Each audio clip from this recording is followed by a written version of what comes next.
John, along with Director Comey at the FBI, were a pair of truly bad actors who, and I write about this in the book, who on January 2017, when the president had not yet been sworn in, went to Trump Tower. I was invited to be there. I was still just a member of Congress. I was the nominee to be the CIA director.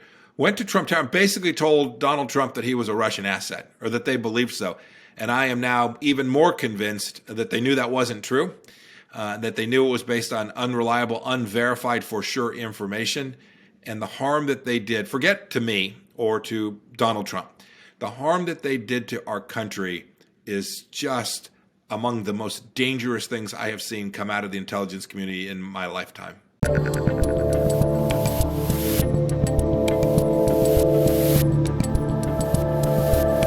Let me start this way for the real portion of the interview.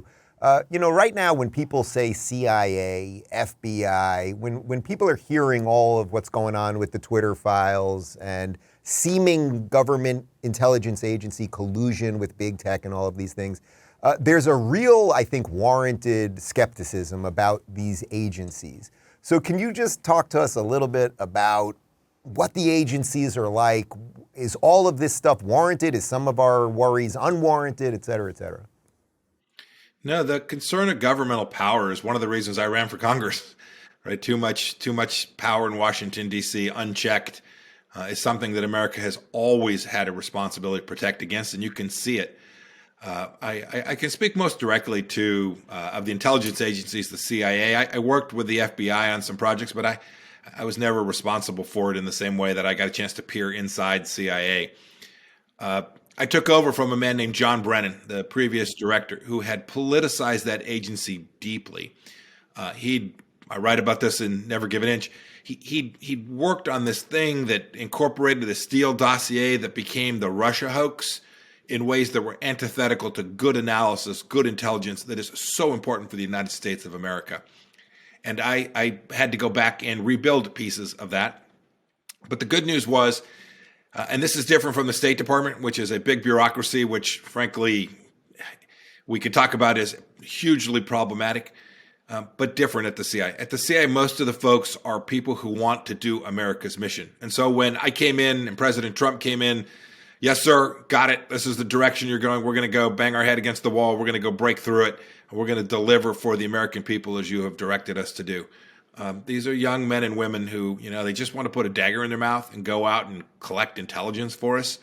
And the risk is that you have political leadership. And in the end, presidents own that. You have political leadership that undermines both America's confidence in the institutions, which is the skepticism you're referring to, but as equally bad as that, as troubling as the absence of confidence in the institution is they're not effective. They're not on mission.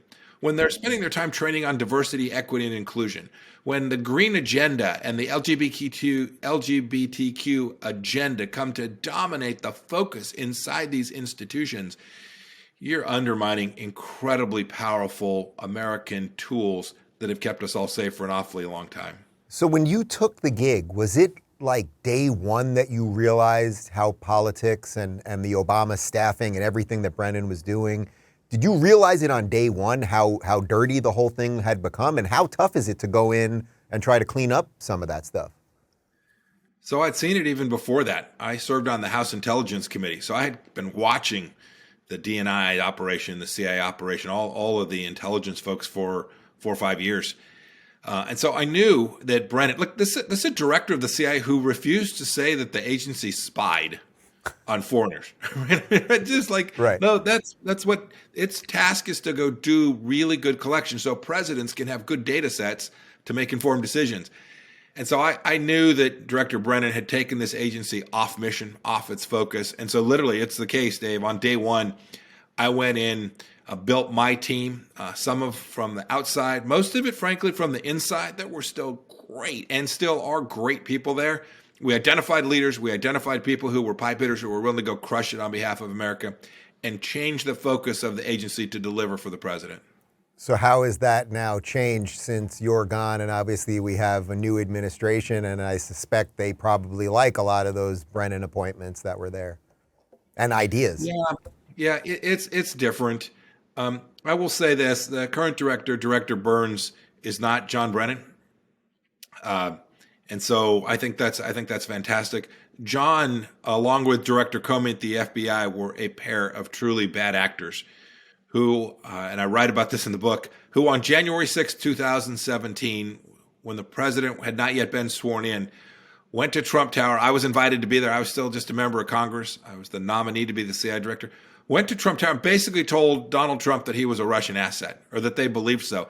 And I am now even more convinced that they knew that wasn't true, that they knew it was based on unreliable, unverified, for sure information. And the harm that they did, forget to me or to Donald Trump, the harm that they did to our country is just among the most dangerous things I have seen come out of the intelligence community in my lifetime. What do you make of how nobody seems to ever pay a price for these things? So when you talk about, the Steele dossier coming out of this, or the 50 former intelligence officials that basically said the Hunter Biden laptop was Russian disinformation, which we know obviously it now was not. I think one of the frustrations for average people is they see this and they go, well, nobody seems to ever get fired. Actually, the people who lie end up with gigs on CNN or in the government. Yeah, one of my biggest challenges was John Brennan was out there on MSNBC talking about all this stuff while I was trying to run the CIA. It was hugely problematic because you had some fraction of the workforce that wanted to follow him. And more importantly, you had this. Are you guys not told beforehand? I don't know who would tell you, but I mean, shouldn't there be some sort of code? Like if you ran the thing, you can't be on MSNBC or Fox a week after you leave to tell the secrets? Yeah. And by the way, that was common practice, pretty common practice. Look, I don't have any problem if what you're going out there is to talk about the greatness of the institution that you led and the people, really the people, right? But when you're out there telling stories, to your point about the Russia hoax, John Brennan and the folks who signed that document clearly knew that this was likely not Russian disinformation. And so they caveat it to be clever. But the truth is, I think they all knew, but they had a political agenda. And that's the danger. These institutions matter an awful lot. We haven't spent as much time talking about the FBI, but to your point about accountability, we know that McCabe lied. We know that the FBI concluded that McCabe lied. And, he's out on CNN telling stories, pretending he was a good actor inside that institution when, in fact, he, along with the cohort around him, undermined the most basic principles of our republic. Who do you really put the blame at with all of this? Like, do you feel that that's a Brennan to blame, or was that purely that he was doing basically what Obama appointed him to do? Dave, I always hold the senior leaders accountable. And that holds true for our administration, too. The things we got wrong were my responsibility or the president's responsibility. This isn't a partisan shot. So I hold President Obama responsible. In fact, with respect to this dossier and the intelligence report that was written, Obama had directed that report be written and publicized in the fall of what would have been 2016. After the election, he directed that they write this report and that they make a classified version and an unclassified version that was released. That's unheard of to have that happen. And so this was directed from the highest levels. Last thought, people matter. And so every president has to be incredibly focused from before day one on bringing the right people in that not only share their policy views, but their value set.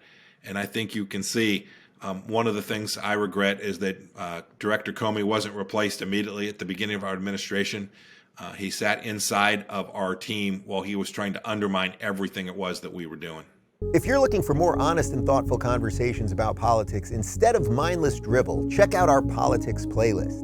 And if you want to watch full interviews on a variety of topics, watch our full episode playlist, all right over here. And to get notified of all future videos, be sure to subscribe and click the notification bell.